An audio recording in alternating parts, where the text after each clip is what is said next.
What's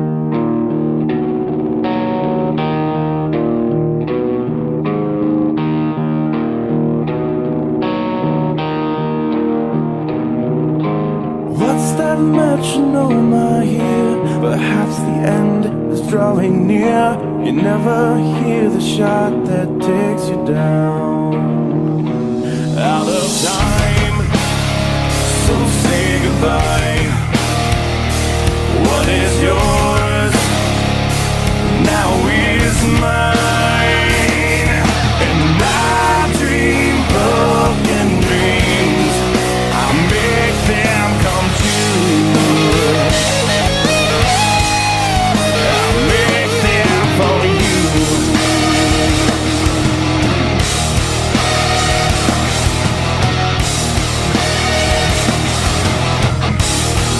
I make them for you.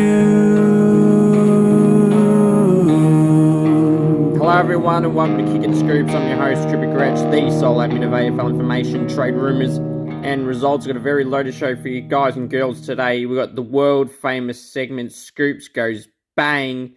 We got my, well, I wasn't saying my team of the week, but no, we got my Scoops Goes Bang. We got my reviewing the finals and previewing the finals coming. And Trade Talk, which is back again for another week. It's going to be back every single week till the end of the trade period.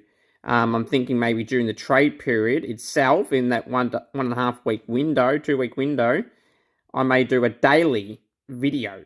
Whether I do it live on Instagram, live on YouTube, a recorded video and pre-record it and put it on YouTube.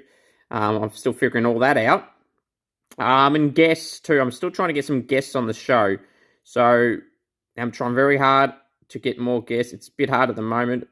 Not getting many responses. So it's annoying. I'm going to keep on pushing and keep on trying all avenues to get guests on because I'm still trying for you all. So I just want you to all know that. And we'll start off with this. Merch. You got my merch? You don't have my merch. You want my merch. You should have my merch. 6 t-shirt designs. Hats. There's 2 hats remaining at this current stage of me recording this video. So go and get yours ASAP. The You Mad Bro hat is back. Got 2 hats left in stock. Had to add a few more in stock, and now by popular demand, I've got a few more in stock. So go and get yours today. Stickers, there's not many of them remaining. There's stubby holders. Go on the website. Go. You want to think of a birthday present for your friend? There's 2 things you can get. A cameo from me. Cameo.com/Cooper G. You want me to wish someone happy birthday. You want me to roast them. You want me to congratulate them on something. You want me to give them a pump up, some pep talk, some advice, anything at all. Head to cameo.com/Cooper. Cameo.com/Cooper G. I love doing the cameos for you all. And the other option is the merch. You're thinking of a birthday present. You don't know what to give your friend. You want to give your friend a pump up. You want to give him some motivation? Give him my merch. Go get him my merch. Forget chocolates. Who wants chocolates? Who wants lollies? Who wants food as a present? Who wants money as a present? The only thing that you should be getting your friends for their birthdays, or just a gift for being a good friend, or they're going through a tough time, or they're going through a good time, or they don't know what they're going to buy in the shopping centres. Forget the shopping centres. Just go to my merch shop and purchase any of the t-shirts, stickers, stubby holders, and hats. Would greatly appreciate that. Now, let's start off with... Well, actually, before we go to the world-famous segment, Scoops Goes Bang. Congratulations to the Saints women's side, winning the first 2 matches of their season, sitting second on the ladder. Just one thing I wanted to point out, it's hard to believe that Geelong's women's AFLW side's on top. They won 1 game by a goal, and they won 1 game by 26 points. It was roughly 32 points more than... 32 points combined, their winning margin. St Kilda's winning margin is roughly 100 points. So how St Kilda's not on top on percentages, I'm finding it hard to believe. But anyway, great to see the women's side to get 2 wins, albeit against the expansion sides, the Swans in round 1, and then Hawthorn most recently. They got a tough task against the Demons this weekend. So good luck to the Saints women's side. 2 wins, up and about so far. 2 wins, great to see. Led by the brick wall, Tani White. Georgia Patricios is back. Molly McDonald, Nicola Stevens, who came from Carlton, and Nicola Xenos as well, young small forward. So, yes, I do know the players. And the G Train, they've got the G Train, Caitlin Greiser, and full forward or utility, Kate Sheila. So it's great to see Saints women's side going well so far. Hopefully they can keep that up. But they've got a big task against the Demons this week. Now let's move on to that world famous segment. Scoops goes bang! Lloydo. Matthew freaking Lloyd. Now, Matthew Lloyd, obviously we've mentioned him in the past, and he's been one that always got very salty about St Kilda not taking his advice to help Max King with his goal kicking. And I agreed with that, but he had to harp on and on about it, and if it wasn't him individually, he got his buddies, Kane Corns, Nathan Brown, and co from the Footy Show, Damo, TJ, to harp on going, about St Kilda not doing this is not fair, blah, blah, blah, they're pathetic, how can they not take a voice from a legend like you, blah, blah, blah. You know, all the kiss ass and writing and everything like that. And there was more. So, you know what? He's had that. And now, during the week, through Footy Classified and the previous Sunday Footy Show, he had said that Gary Rowan, Joe Danaher, and Will Hoskin-Elliott are three players that have been mediocre in finals and they're not good enough and they shouldn't be playing. Well, he said that about Hoskin-Elliott and Rowan anyway. Chris Scott took Lloyd to task on the Footy Classified on Monday night, and it was awesome to see when he questioned Gary Rowan. And he says, you don't see all the little things, and then that shut him up. And Gary Rowan on the weekend shut him up, was one of the best players for Geelong on the ground too. So, Lloydie, you jinxed him, and you got him the win, and you got him going well. Joe Danaher. Now, he's the guy that you've been very salty about. It didn't end well with you two, so you've always had an agenda against him. And, one and behold, he did well as well, and he kicked the match-winning goal. Joe Danaher. Great game here, Joe Danaher. He kicked 3, had 15 possessions. People saying, he only kicked a goal at the end. That's all he did. 3 goals and 15 possessions. I'm pretty sure that's a pretty good game for a key forward, if you ask me. And Gary Rowan had similar stats. And, and then he bagged them. Gee, Lloyd, you set up 2 plays for great games. And, that wasn't it.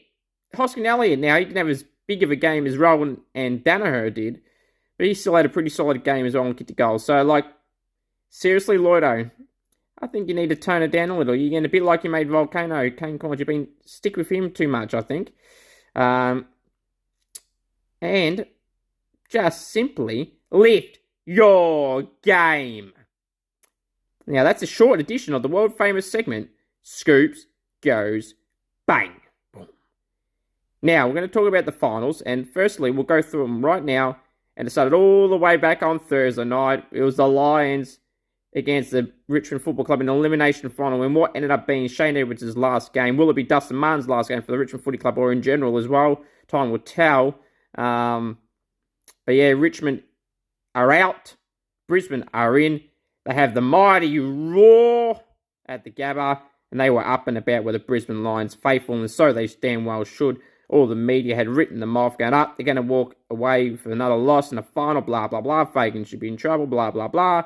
That narrative cannot be pulled because the Lions won and roared at the Gabba. Now, we'll go through the scores. It was a close encounter. Brisbane's 106 to 104. It was a great victory for the Lions. Really close game. I mean, Joe Danaher was the match winner in the end. Great to see for Lions fans. And as I said earlier, it's Shane Edwards' last game. Great high score in the game. Both scored over 100. That's very rare this season. I think it may have only happened once this year where 2 sides have scored over 100. I could be wrong. I'm not definitive on that. But 106 to 104 was a great win for the Brisbane Lions by 2 points at the Gabba, and they advanced to play this week against Melbourne Friday night at the MCG. Now, speaking of Melbourne and the Swans, Friday night at the MCG, it was Melbourne 69 defeated by the Swans 91. Swans by 22 points. How great were the Swans? How great were the Swans? Buddy was quiet. Stephen May was Melbourne's best player. But for the Swans, it was... Tom Mickey was great in the ruck. I think he beat Max Gawn. I don't care what people say about that. Swans, an all-round great performance. Their forward line was very dangerous, and it was a great victory for them. Led through the midfield as well by the usual suspects, Parker and Mills. So it was a great win for the Swans. Chad Warner, James Rowbottom had a good game too. So the Swans advance. They get the week off. They get a home preliminary final. Melbourne get a second chance finishing in the top 4. So as I said, Melbourne will face Brisbane. The Swans will get the week off and have a home final at the SCG after this weekend. So it's a great victory for the Swans, an important victory, and they're one step closer to making the grand final. Speaking about being one step closer to the grand final, it's Geelong in the same boat. We'll have a final at the MCG after having this week off. The Pies will get a second chance. Geelong 78, defeated the Pies 78 Geelong. Collingwood 72 Geelong by 6 points. Max Holmes with the late goal. I'm just thinking, and Jack Darling nightmares for the Eagles fans was similar with Rowan here. I guarantee you, if Max Holmes was not there, Gary Rowan would not have scored and Geelong wouldn't have scored a goal there. You could see him falling over, and even when he handballed to Max Holmes, he was literally almost on the ground, so he wouldn't have been able to kick it, and he would have been tackled. So he's very lucky Max Holmes was there because he was about to butcher that up, but Geelong got the win in the end. Rowan was probably one of their best players. Jordan DeGoey was Collingwood's best player by a fair bit, and was probably best on ground, if we're being honest. So the Pies will get a second chance against the Dockers, who we'll now get to in their game. The Dockers gave the Bulldogs the old Heathrow in an elimination final. The Bulldogs are gone. Luke Beveridge is in trouble, you would think. Not, is he? Well, maybe. Who knows? They'd be disappointed though, nonetheless. Having that lead, kicking, 6 goals in a row at one point against the Dogs in Perth. Deja vu at the grand final with the Bulldogs. Start early, then fade away. Kicked 2 goals after that, 6 goals early. So, they were really poor. Freo 73, Bulldogs 60, Freo by 13 points. How good was Caleb Sarong, Andy Brayshaw, Sean Darcy? It's just the usual suspects for them. Michael Walters probably played his best game of the season. He's been very mediocre this year. He's probably been heading towards retirement, honestly. Closer to retirement. But, he was really good for the Dockers. He stepped up when they needed him, so I suppose that's the best thing. The Dockers give the Bulldogs the old heave-o. Question marks, they'll bring in Liam Jones and more than likely Rory Lobb. But that backline is an absolute disgrace. I've been saying it week in, week out. Zane Cordy, Ryan Gardner, and even now Alex Keith. Alex Keith, you can understand why he's been dropped, but when they had the players they've had, like Gardner and Cordy, he's just had to be in there. And while he didn't prove that point at all, he was terrible on the weekend as well. Might be time to move all three. Gardner may be not getting moved on. Cordy's got to go, and Keith, well, who knows? I don't think any of them three are any good. Liam Jones will help. Maybe it'll free up Gardner to not be on the main guy. Because Cordy is absolutely useless. So they should just get rid of him. They need a whole new backline. People are saying about Lobb will probably come in. But unless you're going to... So this is the key. Now be very careful and clip this if you want. Aaron Norton will end up playing back in the backline again very soon, if not as early as next season. Clip it. Because I think they got Sam Darcy, who they'll play forward, Josh Bruce, Jamari Ugle-Hagan, Shaki if he's there still, which I don't think he will, but if he is, he's still there. They've shown that they can play Darcy, Shaki, and Bruce as backman. Shaki and Bruce as a backman won't work. So Norton could be the one they play there, because you can't have Sam Darcy, Ugle-Hagan, Bruce, and Norton up forward. So something's going to bite there, and I think Norton is the capable one of the 4 to play as a key defender. If you have Norton, Jones, and Gardner, it looks a little bit more respectable. So watch your space on that. Wouldn't shock me if that happened at all. But for this game yet, Johannesson was subbed off. It will be probably likely his last game. Rumoured Gold Coast offered him 3D. I cannot believe that. They offered Nathan Wilson a year, or 2 years, offering Heppel. Now apparently Johansson 3, so maybe they're missing out on Heppel. It's an interesting one. I just think the Suns should stay away from Jason Johansson. He's absolutely cooked now. The Dockers, as I said, the Dockers gave the Bulldogs the old heave-ho. Bulldogs are gone. Now let's preview the finals. The two finals, the two semi-finals. Friday night at the MCG, 7:50 Victorian time, Melbourne hosting the Lions. I think Melbourne could go out in straight sets. I really do. Oscar McInerney will miss through concussion, won't help. Darcy Fort will come in. Very solid ruckman option. Very handy. He's been great for the Brisbane. He's done more than one season at the Lions, and he's done in Geelong. So when he was at Geelong, so been great for the Lions this year. Darcy Fort when he's played. Very, very handy ruckman who can pinch it up forward. People say, McStay and Danaher did a good job in the ruckmans. McInerney went offside this game against the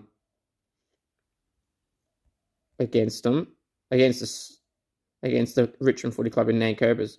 But yeah, he did, but it's gone to Jackson. Jackson's been mediocre. People keep saying he's worth $1 million, 800,000. You're not worth anything like that. I think Jackson's been very average, and had he not been his name and age and profile, he should be dropped. He's done nothing for months. Melbourne v Brisbane. I'm going the Brisbane Lions to see. Melbourne then would go out in straight sets. Oliver Petrarca's playing injured. Even if he plays, he'll be playing sore, and you'll probably hear once they lose their final series, or after the grand final, or whenever they lose, if they lose. But you'll end up hearing a story that Petrarca's been playing injured and he'll have to have surgery or something like that. So they're playing him out. They're going to play him, but will they risk it? Should they risk him is the question. I think they will, but whether they should is another thing. So I'm going for the Brisbane Lions. And on Saturday night, 7:25 at the MCG Victorian time, the Pies hosting the Dockers. Both these sides going well. I've got ultimate respect for both these sides, as you people will know throughout the year and previous season on the podcast. Really tough game for me to tip. I'm going for the Pies, purely because it's at the MCG. But will Nat 5 come back? I don't think so. Will Matt Taberner come back in? Possibly at the expense of Jai Amos. Well, I call him Jai Amos, because he don't miss. As he did on the weekend. He did not miss much on the weekend. Jai Amos. Collingwood, De Goey was great on the weekend. Could this be Jordan De Goey's last game with the Pies? He put a post up on Instagram last night saying brothers and the Collingwood colours, and a photo of them all at the national anthem part. So they could be showing the JDG saying, "Come on, Geordie, come the Saints, mate." But yeah, I'm going for the Pies in a close game. This will be really, really close, and Collingwood love close games. Now, we'll move on from all of that to now going through the trade talk. Now, I've got pretty much the same names in front of me, but I've got some different updates on some. But I want to start off with my exclusive news that I broke on my page yesterday morning, afternoon. North Melbourne have offered Ben Long a 3-year deal at roughly $600,000. Now, I've been told this from a reliable source who's only told me a few things from here and there, and he's never been wrong. So, it's fair to say this one shocked me when he messaged me this. Ben Long offered $600,000 over 3 years. $600K per year. I thought, are you kidding me? I thought, are you sure? Are you sure? He is 100% sure. St Kilda, funnily enough, have offered him similar money, just less years. So I find that hard to believe. Why a fringe player has been offered $500,000 to $600,000 is absolutely ridiculous. So I cannot believe it. I truly cannot believe it. Speechless. But it should be gone anyway, so good riddance. If Clarko wants to offer him that, by all means, good. Just pay up a second rounder, then Clarko. And people say, how could you ask for a second rounder if you don't think he's any good? I don't. But if you get a contract offer of that length, well then, and of that money, you've got to be worth a second rounder then. I don't think he's worth a second rounder, but if they could offer him that much, so then he has to be worth a second rounder. So that's my exclusive news yesterday. You heard it here first on my Facebook page, AFL Information, Trade Rumours and Results, and it's also on my Instagram page, AFL Info Live. Go and subscribe to both those channels and this YouTube channel. Leave a like on this video also. Greatly appreciate that. Now, another name I'm going to go through here is Cam Zurhaar. has been reported that he's set to now stay at the North Melbourne Football Club. Clarko seems to be the game changer here. A few of these players that look like going are now staying. Horne-Francis, too, will add into this. Set to stay for this year, he said. But when he was asked if he'd like to go home in the future or next year, he didn't say no in terms of the future. So there's watch his space on him. Even for this season, still maybe not as much as I said during the year. That was because Clarko wasn't the coach. Clarko is literally changing the minds of Zurhaar and Horne-Francis, at least for this year for Horne-Francis. So apparently Zurhaar's going to get a 2-year deal. It's good on him. It's another one Essendon miss out on. Now they're making a late play for Jordan De Goey. And then Jordan De Goey put out that post not long after. So thank you, Essendon, for stuffing up another trade target of ours. Thank you very much. Thank you very much. That's sarcasm, by the way. Now, let's go through the list of names again. We'll go through. Brodie Grundy. Now, it's been looked at that it's just still Geelong are out of the race, apparently. Reportedly. That's not me saying that, it's reportedly.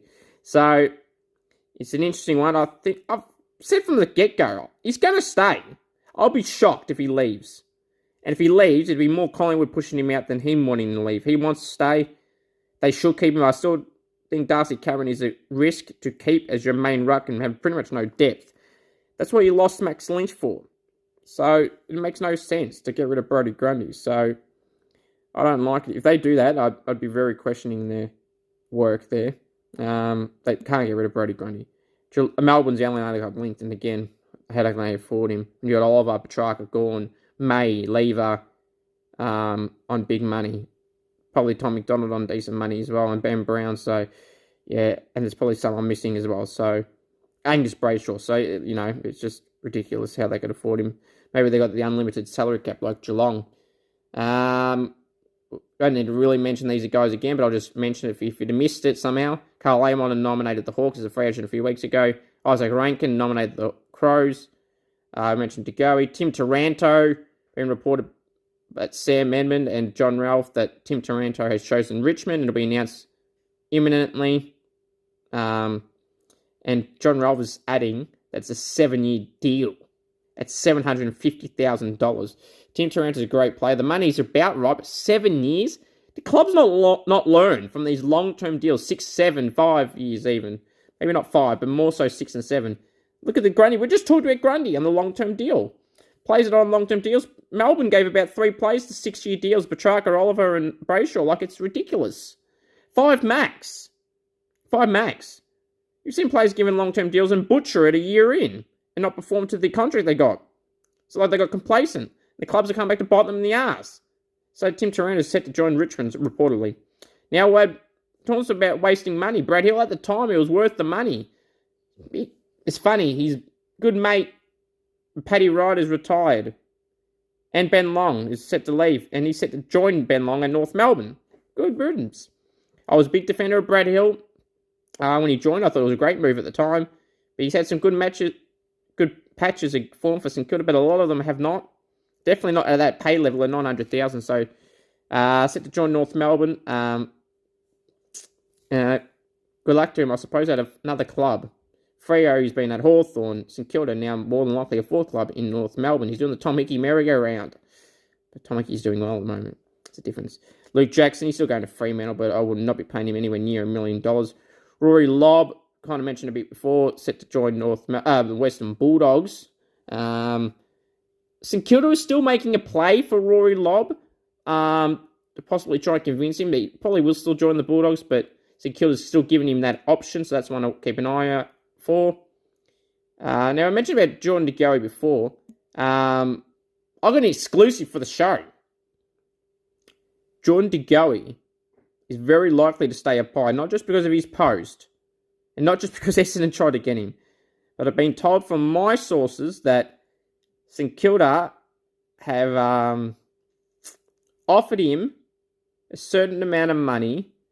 There's a clause in his contract that they want to put in about if he stuffs up, he doesn't get a certain amount of money. And apparently his management don't want that to be the case. So that's a sign that he's going to stay at Collingwood. Collingwood's money offer is pretty similar, apparently. So you would think he will stay at the Pies, as I said earlier.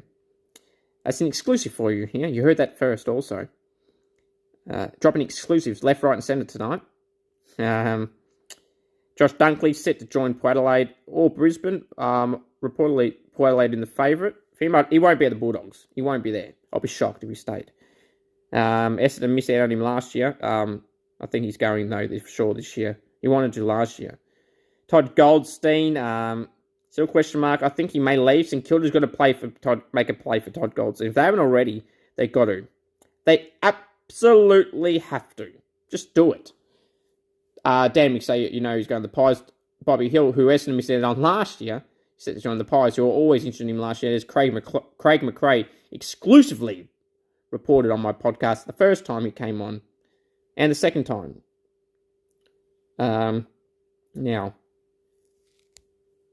mention them names. Tom Mitchell, T. Mitch, interesting one. I'm dropping exclusive after exclusives here today. I've reported a few so far, and now I'm going to drop a third. St Kilda have had the conversations with Tom Mitchell and his management. Also got a year to go in his contract. Hawthorn are allowing him to explore the options this time. They want to give more midfield time to other guys. So Tom Mitchell, St Kilda, along with Collingwood's been reported already, but St Kilda are now in the mix for Tom Mitchell. So that's one to keep an eye out on. Where are we? Ollie Henry still hasn't got a contract at Collingwood. That's one to keep an eye out on. Zach Jones at St Kilda could be one traded out depending on who comes in and out. Lloyd Meek could be one to go because Sean Darcy and Jackson will be the ruck duo next year. They'll push Meek to third option instead of second, which he is now. So, he may want to find a new club. Matt Crouch, I would say honestly, Essendon, that's the type of player they need, the inside mid. He's getting started for time at the Crows with all their inside mid. So, Matt Crouch could join Essendon, if I had to guess. But he wants to stay in Adelaide, so it's an interesting one because he's probably not going to get a gig at Port. So, very interesting. Jack Gunson and Luke Bruce, a Hawks star duo there on the trade table. Gunson once hard to get a read on this. It keeps changing every week. One week you hearing that he's going, then you hearing that he's staying. But Brisbane, the club, heavily linked to him, so want to keep an eye on for the Brisbane Lions. Luke Bruce, GWS were interested last year. They exclusively broke the Cal Toomey tried stealing. Thief. Take it easy, guys. Will they play again for him? They should. That's the type of player they still need with Toby Green there. Losing Bobby Hill. So, interesting one here. Junior Rioli for the Eagles. Been lowballed, apparently. But after all the work they put into him and through his ban he had, I should say faith in him, but he wants to have more family support in Melbourne, which North Melbourne been linked. But Port Adelaide is the one apparently he's doing a medical with, so this doesn't make sense. Says he's just going for the money. Does he want it for family support? What does he want it for? Is it loyalty, family support, or money? And I think it's money at the moment for him. If he's going to the medical report, it makes no sense. Griffin Logue, Brennan Cox, 2 out of contract. Important. Freo utilities, mainly key defenders, ideally for them both. Griffin Logue's got offers from North Melbourne, reportedly. St Kilda must make a... I'm going to repeat this every freaking week until he's named a club or if he's staying at Freo. St Kilda, offer Griffin Logue 4 or 5 years at $700,000. Just do it. You need a key defender. You need support for Howard. Griffin Logue is a great support for him as a key defender. Lock in with him, Howard, Logue, Battle, Wilkie. Awesome. You can play Battle forward, honestly. Brennan Cox from South Australia. Adelaide reportedly showed some interest. They, as I said last week, Cox, Duday, and Jordan Butts looks much better than what they got now. So, why not keep an eye on Nathan Wilson? Signed a 1-year deal with the Fremantle Football Club. That came as a bit of a surprise. The Gold Coast had shown some interest, and now he's staying at Docker. Good luck to him. Interesting move, though. They want to keep depth, obviously. Hayden Young, Heath Chapman, and Co. in his position, so he's just depth now. Fair enough, too. Speaking of Gold Coast, Dyson Heppel, they have had shown some long interest in. Now, it sounds like he may stay because now they've kind of turned their attention to Jason Johannesson, the Bulldog who won't be there. They apparently offered him a 3-year deal. Stewie Jew, you've done a great job with everything. Do not give him a contract, let alone 3 years. Just don't. Maybe 1 year, maybe. Not 3. Don't. That'd be stupid. Don't. I'd be disappointed for Suns fan if they do that. So apparently, yeah, Dawson Apple may be staying if they're hinting at going at Johannesson now, because you don't need Johannesson and Apple. She's still got Will Powell, who come back from a leg injury well under Powley. Hopefully see him back soon. Where are we? Paddy Dow. Got a contract. Apparently wants to stay, reportedly. I don't see why. He had big numbers in the VFL, with 40 touches again in their last game of the VFL season, going out in the final to Brisbane. I think you should look elsewhere. Essendon should be one that looking at Paddy Dow. They want an inside mid. Look at no further. He's a bit skinnier for an inside mid, but he's playing that role at the moment, so at least in the VFL. So that should be one they keep an eye out for Essendon, I would say. Or even North Melbourne, because you play off the wing maybe in North. But if they get Brad Hill, well, then who knows? Sam Sturt from Freo. I think he should look for some opportunities elsewhere. Braden Ferrini, likewise at the Gold Coast. Tanner Bruin, been reported that he's met with Hawthorn, Geelong, and North Melbourne. I'm seeing this one as he may go to North Melbourne. Because you guessed it, Clarko. Liam Shields, he's retired, so he won't join North Melbourne. Liam Jones will join the Western Bulldogs. Connor McKenna's been linked. The Irishman coming back, the former Bomber. Geelong's been linked because James Kelly's an assistant coach there, who was an assistant at the Bombers while McKenna was at Essendon. So that's one to keep an eye on. He's not over 30, so I don't know why Geelong would target him. Jacob Hopper, reportedly got a year to go. The Giants are set to join Geelong on about 600k. I'd love to know Geelong's unlimited salary cap. I would love to know it, because it's unbelievable, their unlimited salary cap. They mentioned in previous weeks. It's absolutely ridiculous. You got Stewart on big money. You got Cameron, Hawkins, Dangerfield, Selwood, Duncan. I could just keep going on. Guys on big money. It's just absolutely ridiculous how they can afford someone like Hopper on 600. It's ridiculous. Where we got find a few names. Blake Acres. So one to watch his space with Carlton, reportedly. Been trying to get some word out of Carlton about Blake Acres, and they're going very quiet. They talk to me about other things, but they're not talking to me about this. So I watch his space on Blake Acres in Carlton. I think that interest is real, since they're not responding to that particular comment. So I think they're interested in Blake Acres. Toby Bedford's one to watch at the Melbourne Super Sub. GDOs apparently were interested, so we'll see there. If he gets some interest, we may just stay in Melbourne as the sub every week, or most weeks, and the rare occasion on field, non-sub. Where are we? Will Gould from the Swans, I expect him to get delisted. But whether he gets some interest, we will wait and see. I'll be surprised if he gets another year deal. The Supercoach GOAT is Will Gould. Even though he hasn't played a game, he was going to play round one last year. Got injured in the week of round one. And hasn't been seen since. And everyone's been hoping to get back in all year last year, even to some extent this year. Now, the final name I'm going to go through is Dustin Martin again. I think he'll stay. I don't know. The treatment of him with everything else is interesting. And for people that ask me, why don't I post that video for attention? I'm not going to stoop to that level. I didn't post nothing about the Bailey Smith footage or De Goey footage or anything like that. So I'm not going to do it to Martin, because if I didn't do it to them, I'm not... Yes, I like all the followers on my page and stuff, but I'm not going to do that to try and do something. I don't like it at all. So stop. You people are a disgrace and want to post shit like that. Just magically posted it when he came back.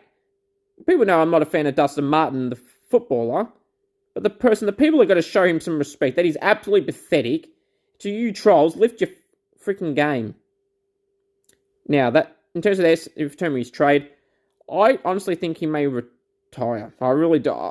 Unless he leaves. He got 2 years ago. Richmond, Dimmer Hardwick, you mad, bro? He says they want him to stay and everything, blah, blah, blah. He should stay. Or they expect him to stay. I don't know. I think this is really lineable. This could change week by week, my thoughts on this. But at the moment, right now, as of here, right now, I think he may leave. But whether that's to retire or another club is a whole nother thing. Is really a watch his space on Dustin Martin. Now, that is the trade wrap. Scoops' trade wrap.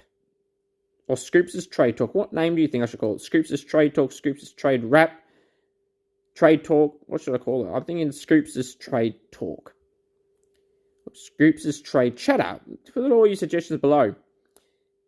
Now, my final thoughts simply this. You want me on Cameo, head to cameo.com/CribberG. You want me to roast a friend, wish someone happy birthday, anything like that, head to cameo.com/CribberG. Cameo.com/CribberG. I love doing the Cameo, so greatly appreciate if you can support that way. If not, that way, then merch, t-shirts, stickers, stubby holders, hats on there. Go and support the channel. We'd greatly appreciate that. Hopefully, there's some more guests in the pipeline. I'm still trying, so it would be great to get some more on. It's a bit hard at the moment, but not just so much because it's the final season, but I've been trying for months since my last guest. I think it was Craig McRae. Trying to get some more play managers, players, coaches, VFL State League players. It's just very hard at the moment, so I'm going to keep on trying. So appreciate you all. Till next time, everyone. Next week, everyone. Have a great one. The most important thing of all to remember is go to the Saints and, of course, acknowledge me, the one, the tribal chief, the head of the table, the one, Cooper Gretsch.